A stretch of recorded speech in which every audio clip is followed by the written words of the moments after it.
आज बनूया मुंबई स्टाईल अगदी street food pav bhaji. भाज्या घ्यायच्या, कुकरमध्ये मीठ, हळद आणि पाणी घालून 2-3 शिट्या मारायचे.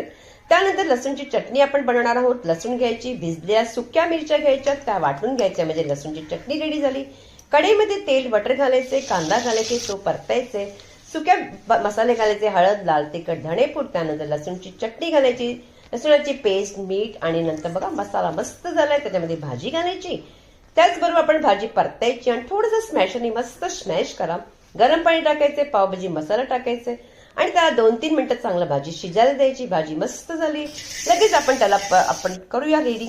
आता बघा इथे आपण काय केलंय, तव्यावरती घातलं अगदी बटर, त्यावर कांदा, लसणाची पेस्ट घातलीये आणि नंतर घातलंय कसुरी मेथी आणि भाजी घालायची आणि कोथिंबीर घालून परतून अशा प्रकारे घ्यायची. तुम्हाला बाजारात अशाच प्रकारे मिळते. बटर आणि लाल तिखट घाला, पावही भाजून घ्या. मस्त अशी आपली पावभाजी रेडी झाली आहे.